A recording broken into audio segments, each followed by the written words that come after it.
It's a beautiful day here at South Georgia Motorsports Park. Scott's going to be driving the Mach-E GT Performance Edition. I'm going to be driving the very slow lead-foot gray GT350. Scott, how do you think this is going to go? I'm not really sure. There's no burnouts, right? There's no really warming up of the motor, although I think it's warming up the batteries right now. Yes, it is plugged in. And it doesn't make any noise, right? But no, it's super cool.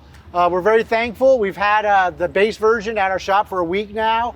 Developed strut tower brace, some front and rear sway bars, and now we're gonna take it down the drag strip. The instant torque, I'm telling people it's like an oversized golf cart. It's got all these super creature comforts, super quiet, but that instant torque, and you know, I guess if you like to go fast, it doesn't matter how you go fast. I mean, the Mach-E GT Performance has the equivalent of 634 foot-pounds of torque. All right, sounds like a small block Ford. So, but it doesn't sound like it, but got the torque of one. So yeah, let's go run these two. I think we're gonna do 2 passes back to back and see who ends up on top. Ford GT350 versus Mach-E GT. So let's go, man. Find out how this goes.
Just got back from the track, breaking down the numbers. We were only able to run these 2 cars once, and we had to make it count, obviously.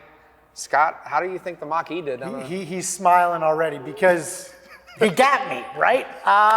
No, kudos to Chris. The best win a driver can get, a whole shot victory. I was late on the tree with this.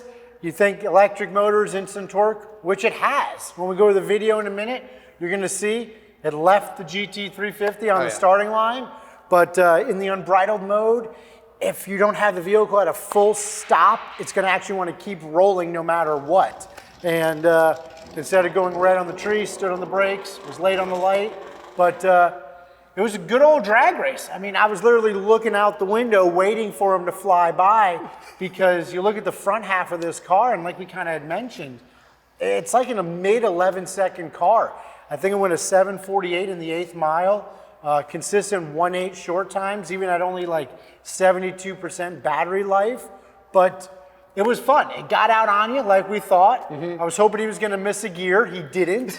And that GT350 came flying right by us. So tell us more about the data. Yeah, I mean, looking at the numbers, it was a 1.8 60 foot, even, I mean, did you even brake torque it, or were you just mad on the gas? No, the owner said, you don't really even want to do that. You want to just kind of hold it there and just stab the gas.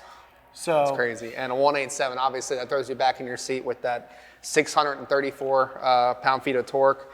The 8th came out to 785 at 87 mile an hour, which is a super respectful and definitely an 11-second quarter for most cars.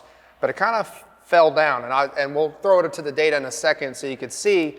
On the back half, 350, you know, chased it down because that Mach-E kind of eased back. But at 1256, 100 miles an hour versus 219, had trouble getting out of the hole in the 350.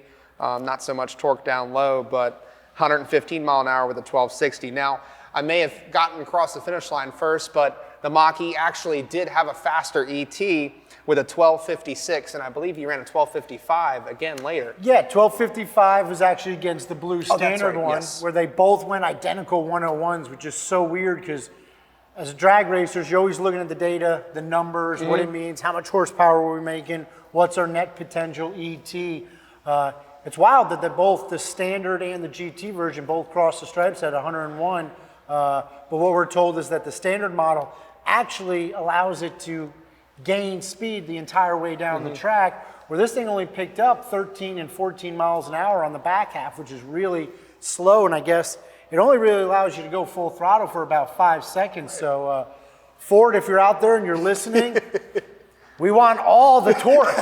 Let us run it out the back door. I mean, that would be incredible. I mean, maybe it's something with the servos or the motors getting hot, but hey, this is the first year, right, for one of these cars. And as with anything, once the aftermarket uncodes some things or Ford just, you know, releases the hammer and lets this thing run out the back door, I mean, it's cool. I mean, don't get me wrong. You drive it around, it does not feel like a 12.5-second car, 12.55.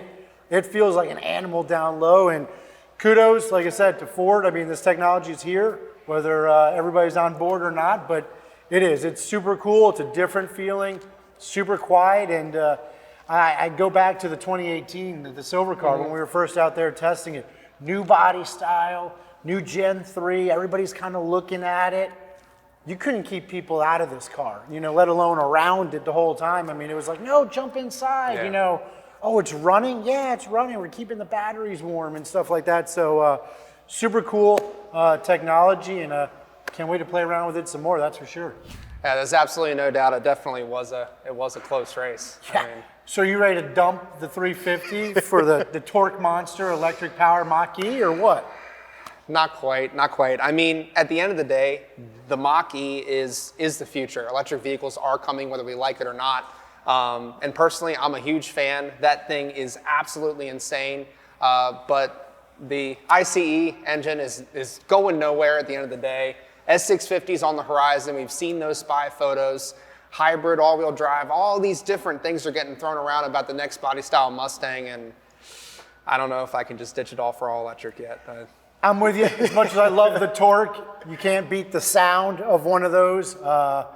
Let's face it, you know, it's great though, right? It's got that good balance. So it's kind of like with the EcoBoost and the 5-liter. I think there's different segments for everything, and it'll be fun. And just know that whatever the future may hold, we're going to be here to bring it to you and support it in the aftermarket.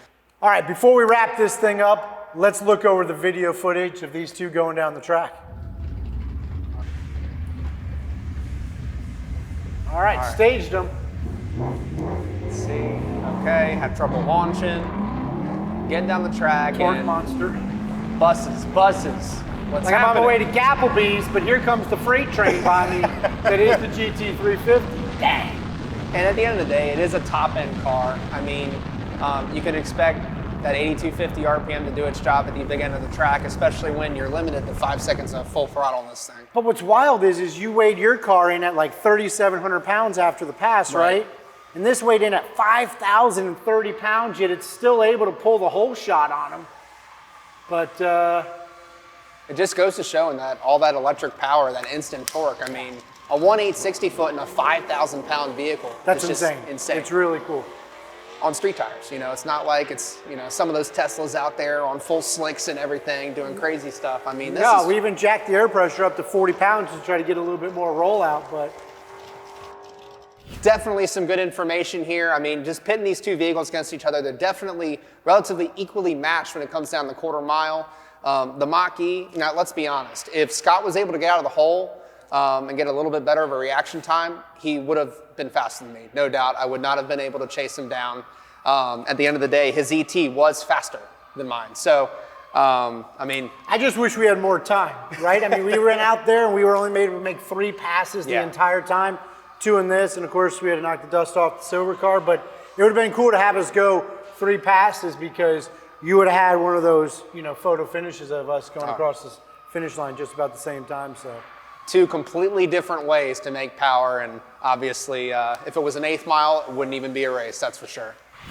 Go ahead and comment below. Let us know your thoughts on this. Obviously, a kind of a unique matchup. If there's anything else you want to see on the Mach-E, the 350, or anything else, please let us know. Hit that like and subscribe button, that notification bell, so you get a notification on your phone next time a Steeda video drops. And don't forget the most important thing. Speed matters.